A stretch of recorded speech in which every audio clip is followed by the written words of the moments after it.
Precious Lord, take my hand, lead me on, let me stand. I am tired, I am weak, I am worn. Through the storm, through the night, lead me on to the light. Take my hand, precious Lord, lead me home.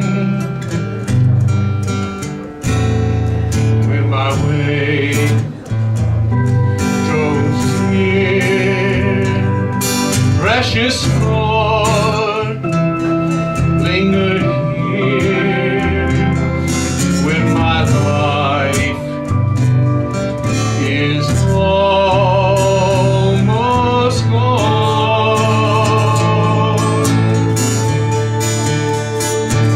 hear my cry, hear my call, hold my hand, lest I fall. Take my hand, precious Lord, lead me home.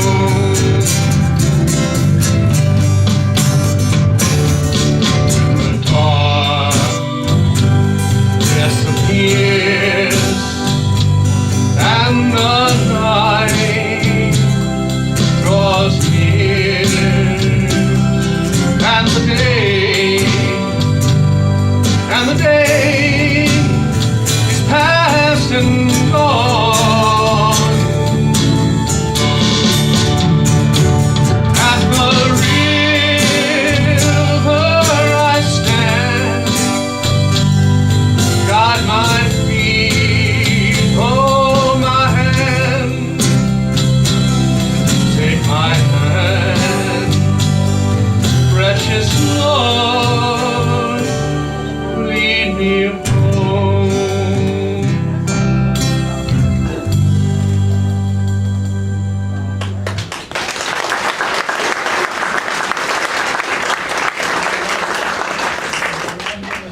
So as the church bells rang and the slave owners went off to praise Jesus, their slaves stayed at home in their makeshift chapels. These slaves would have heard the Wesleyan hymns and Scottish and Irish fiddle music played in worship and in the home, so they were familiar with that. They would take these musical forms and incorporate them into their own tribal music. And the cries of the oppressed were first expressed in spirituals, a collective response of the enslaved rooted in the tribal music brought with them from Africa. Initially, although many people call them spirituals, these songs were not Christian songs. They were, in fact, very different kinds of religions. And of course, obviously, the slaves would be a little suspicious of the religion of the slave owners. Africa was a very diverse place, and those stolen from their native lands were very religious. Muslims, they had local traditions, maybe even some Christians, who were brought to North America together. I want you to look at this slide. It gives you some idea of how the musical influences played on another. This is just one portion of it. From Africa, Jamaica, the spirituals, you can see that, to the blues, folk. The blues became R&B, combining blues and New Orleans music. Gospel and the blues were siblings that came from the same source. As they converted to Christianity, religious themes like redemption and the return of Christ became central to the spiritual yearnings for freedom. These spirituals were work songs, allowing the slaves to communicate plans to escape or rebel against their owners. These plans often came to nothing, and the slaves were maimed, killed, and accused of crimes like stealing and sorcery.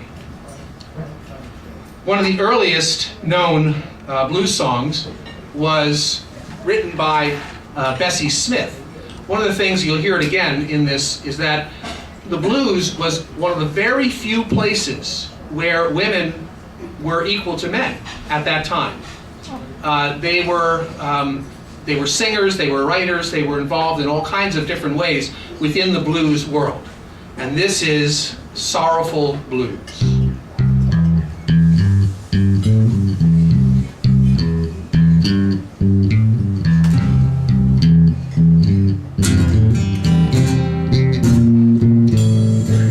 If you catch me stealing, I don't mean no harm.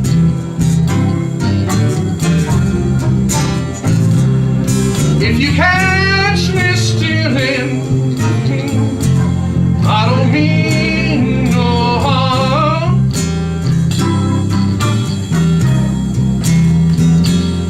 It's the mark in my family, and it must be carried on.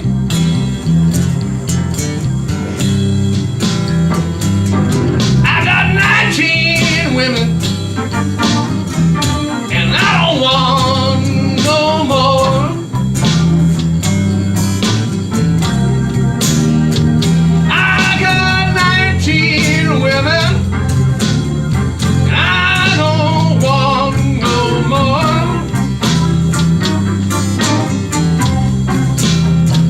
If I had one more, I'd let that 19 go. Play it, Steve.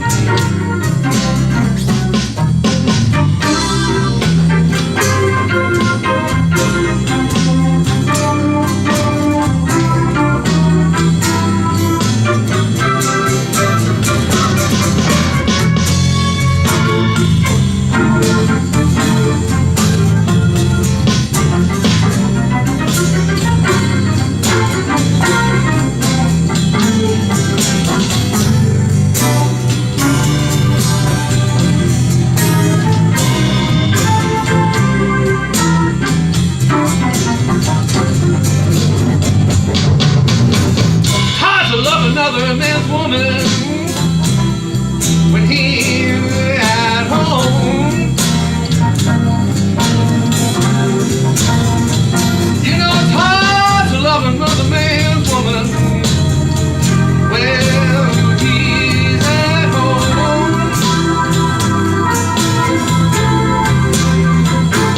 You know you gotta catch her when you want her. You gotta catch her when you can. Have you ever seen a preacher throw a sweet potato pie? Have you ever seen a preacher throw a sweet potato pie? Come on, just step into my backyard and taste a piece of mine. I'm gonna tell your mama, like Solomon told you.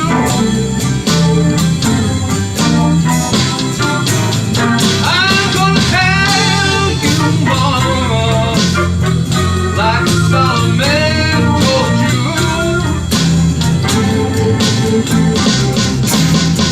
If you don't like me,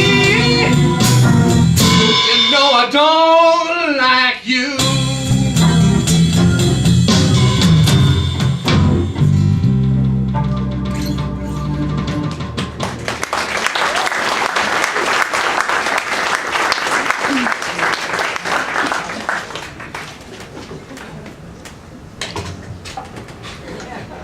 Now, to the white population, the African was not a person, much less an American. Enslaved and sold by their own people, Africans came to this land as property, seen only as beasts of burden. Slaves were only useful as long as they were slaves, and the freedom brought about by the Emancipation Proclamation was, in many ways, a hollow victory. Life after slavery was not much different than before, especially in the South. Muddy Waters said that the blues was born behind a mule.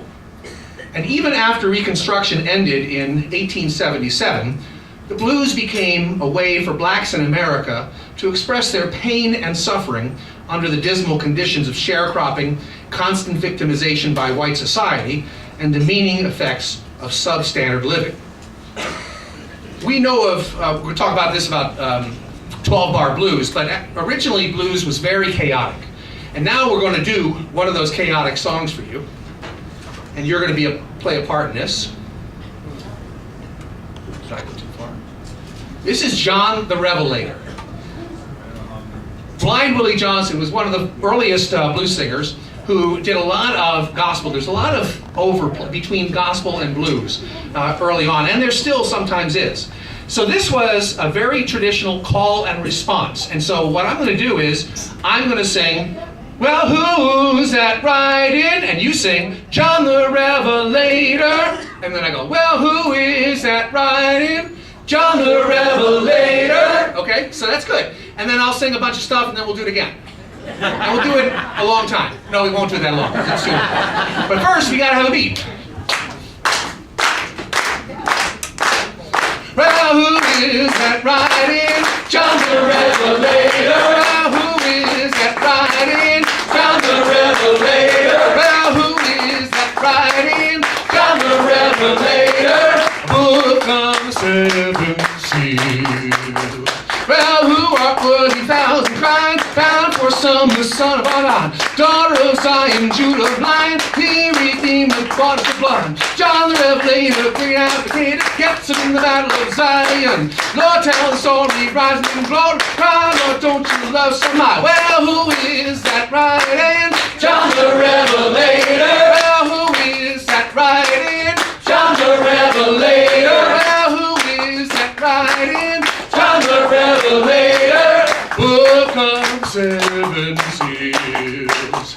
Well, Moses watched the flock, saw the bush where they had to stop. God told Moses, pull up your shoes, out of the flock, well, you choose. Tell your God was walking in the day, called out by his only name. He refused the answer because he was naked, and he was ashamed. Now who is that riding? John the Revelator. Well, who is that riding? John the Revelator. Well, who is that riding? John the Revelator. Book of the 7 seals. Good work, Ollie, good work.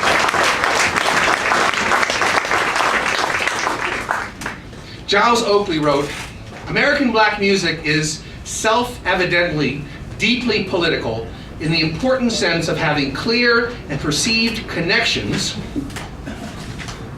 with the oppressed position of black people in American society.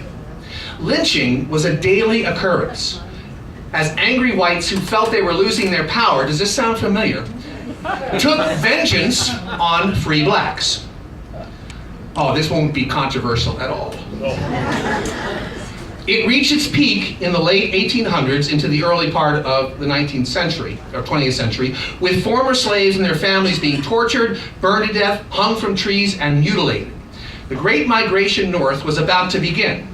At the turn of the 20th century, blues songs were emerging in the Mississippi Delta, Texas, and southern Appalachia. As blacks began to migrate to cities, often in the north, blues changed, becoming an urban form of music in cities like Memphis, and then farther north to Chicago, some down in Dallas, New Orleans, and then to New York. So while women, as I said before, were not finding acceptance as leaders in society, especially in the church, they did find it in the blues, singing in bars and halls alongside men.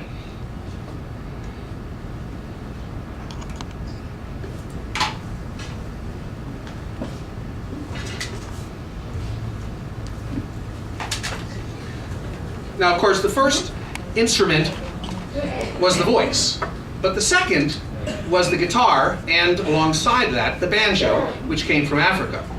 And they did a lot of, they would take bottlenecks and turn them into slides, or just use the bottle while they were drinking it. You know, that was a pretty common thing too.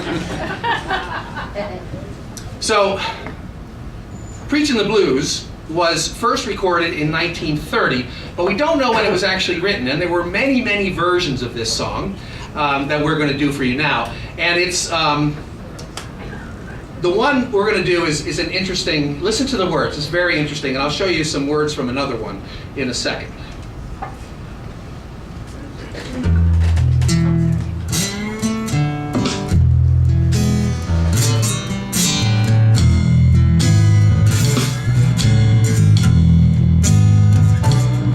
Yes, I'm gonna get me religion.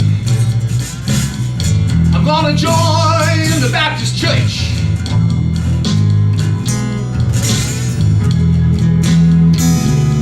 You know, I'm gonna get me some religion. I'm gonna join the Baptist church.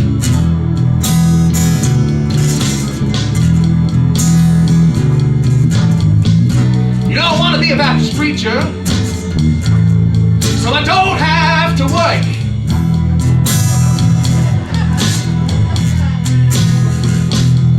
So one deacon jumped up, and he began to grin.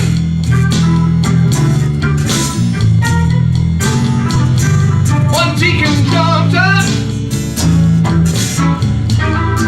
he began to grin.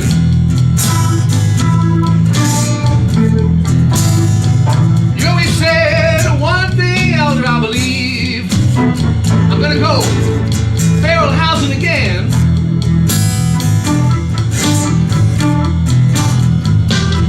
One sister jumped up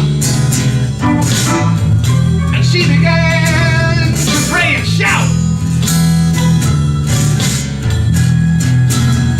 That one sister, she jumped up, you know, and she began to shout.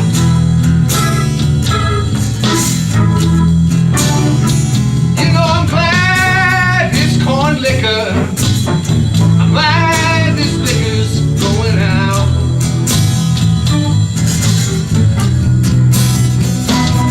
Another chicken jumped up and he said, why don't you hush?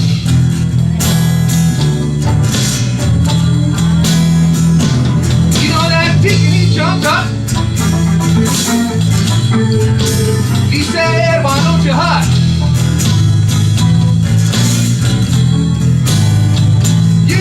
Drink your corn liquor, and your life is a terrible stain. Hit it, Steve.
Sit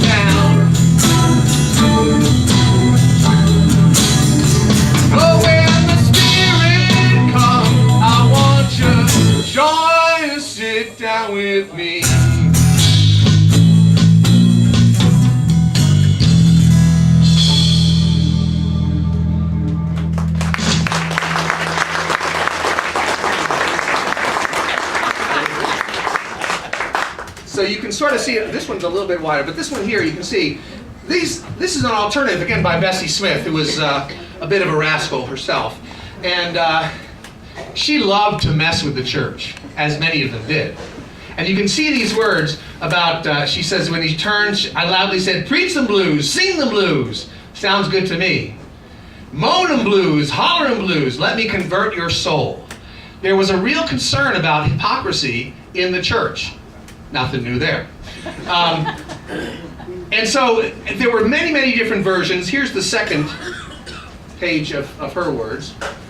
I'm not here to try to save your soul, just want to teach you how to save your good jelly roll. I'll tell you about those words in a few minutes. Sing them, sing them, sing them blues, let me convert your soul. Now one sister by the name of Sister Green jumped down and done a shimmy you ain't never seen. Sing them, sing them, sing them blues, let me convert your soul. W.C. Handy was the inventor of the 3-line 12-bar blues. And you've been hearing it all night. It's the same thing you hear in most of them. But that's a great quote by him. Becoming a musician would be like selling my soul to the devil. Yeah. Those who know shout amen is right. So what defines the blues? Robert Palmer, great historian of music, but especially the blues, 2 identical lines and a third answering line making up a verse. There are no more than 3 chords and sometimes only 1. Melodies are circumscribed, rhythms are straightforward. Well, of course, that's maybe how it was in the beginning, but that's changed quite a lot. The first blues song was actually published in 1912 called the Dallas Blues, and was very popular, of course, among African Americans. This is the second part. Some think of this pattern as simplistic, similar to rock and roll, which is EAD, this is EAB, or Handel's Messiah.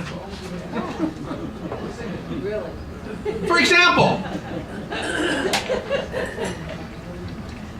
hallelujah, hallelujah, hallelujah, hallelujah, hallelujah. That's number 1.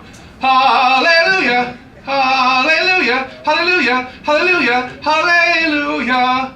For the Lord God omnipotent reigneth. What's the next line? Hallelujah, hallelujah, right? And the chord structure, hallelujah, hallelujah, hallelujah, hallelujah, hallelujah, hallelujah. Same chord structure. So it's not simplistic music. It's very basic to understanding of what music is. I just messed with all the people who love Messiah.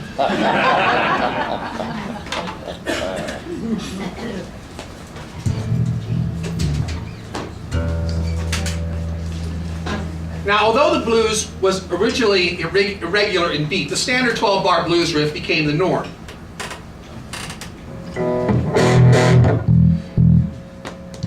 Historians believe the blues were born in Mississippi Delta as field hollers, and then early in the American Civil War, white soldiers noticed that black soldiers sang different songs while marching, breaking with the learned song to extemporize with half-dissonant parts. By the 1890s, well, you know, just give me a little music thing. By the 1890s, the blues was always being seen as a distinct art form, using mostly rhythm instruments and, when available, a banjo from Africa. The first Mississippi blues singer to emerge from the anonymous folk tradition was a guy named Charlie Patton, who was born in 1887. He became well known by performing in juke joints, dances, fish fries, and house parties. He tutored Son House, who we heard earlier, who tutored Howlin' Wolf, and the blues' apostolic succession progressed from there. So as he said, W.C. Handy invented the first blues songs. This is one of the most famous.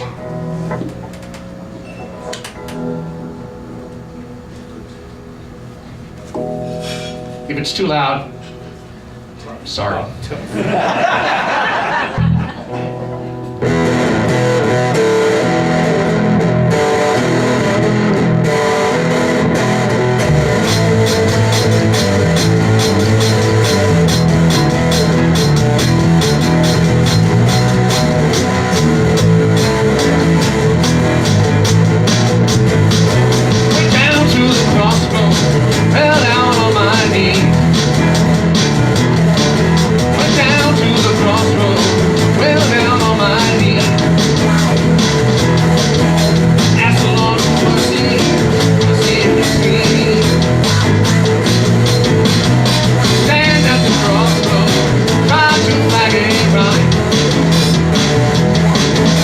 Down to the crossroads, trying to find it right.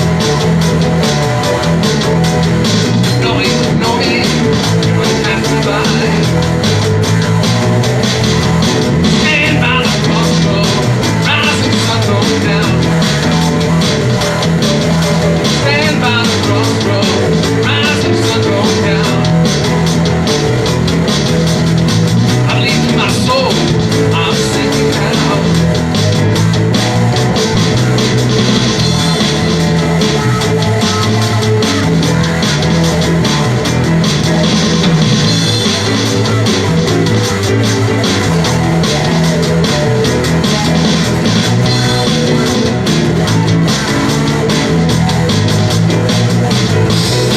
Run, you can run. Tell my boy we'll drown. Run, you can run. Tell my boy we'll drown. I got crossroads this morning, while I'm sinking down. Go, Steve.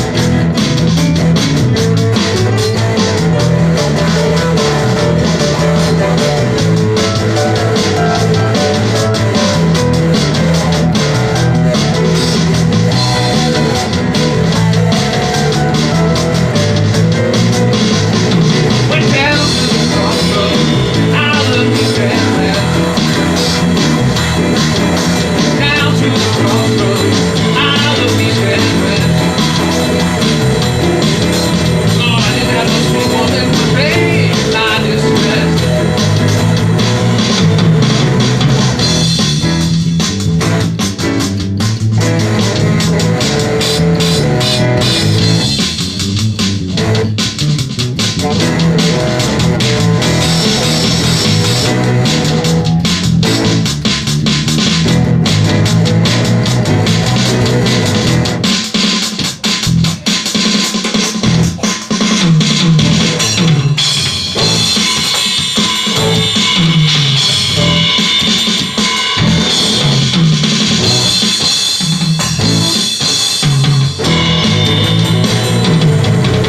Down to the crossroads, fell down on my knees.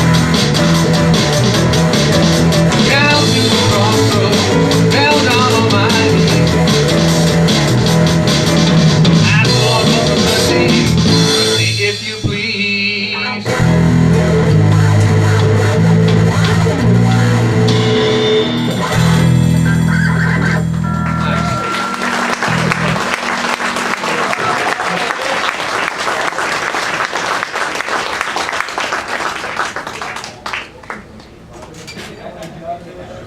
So what is the blues?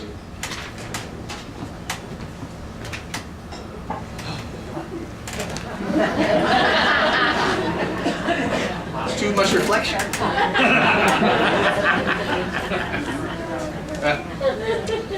Robert Johnson said, "The blues is a low-down shaken chill.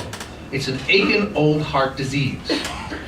Memphis Willie said, "Blues is about something that's real. It's about what a man," set in context, "feels about some disappointment that happens if he can't do anything about it." Ralph Ellison wrote, "The blues is an impulse to keep the painful details and episodes of a brutal experience alive in one's aching consciousness. As a form, the blues is an autobiographical chronicle of personal catastrophe expressed lyrically." He was a smart guy. For the late great B.B. King, blues was an expression of anger against shame and humiliation.